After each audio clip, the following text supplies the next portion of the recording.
someone who 100% just followed the blueprint of like how to do well in school.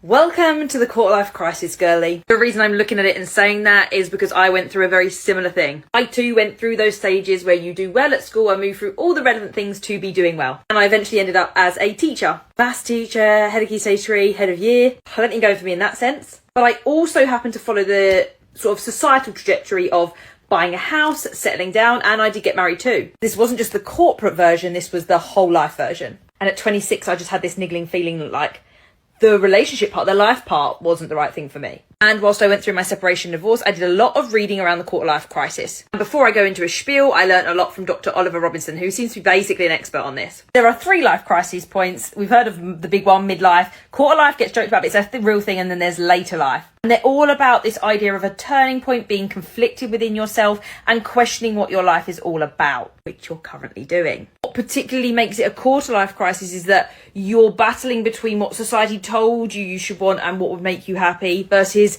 what you're starting to realise matters to you most, and you're getting these niggling feelings coming up of what you would like your life to look like. In my case, I wasn't sure that I wanted family life and children. I wasn't really sure about the relationship I was in. And I was like, I need to reset and start over. So I moved back home, we got divorced, and I started over. Little did I know something that I thought was quite stable in my life would also come into question a bit later on. That was my job. I had done 7 years in the teaching industry and I had started to be opened up to new worlds. I didn't want to work full time. I did love my job and I was passionately in it, but at the same time I felt like I wanted more for me. I felt like I was working an incredible amount. And just over a year ago, I actually quit my job entirely. I now live a very flexible lifestyle, doing a whole bunch of work, supply teaching, this business, coaching, tutoring, random other little projects that come in, ads via content creation, loads of stuff. It was risky. Because I'd already left my marriage and knew that I was okay, I kind of had a little bit of confidence of, oh, well, let's give this a try. Because at the very least, I wanted to know what it was like. At the very least, I wanted to give it a shot. And if it failed, I would have to go back into teaching maths. And whilst I'm not on half the wage I used to be,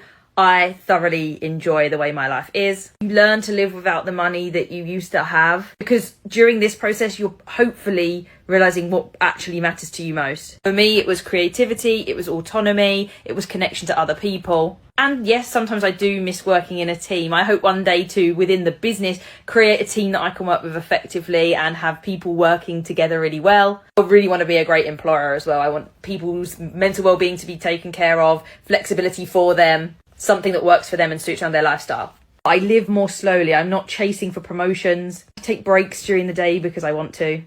And if you have the facility, I would advocate for anyone following that intuition inside them.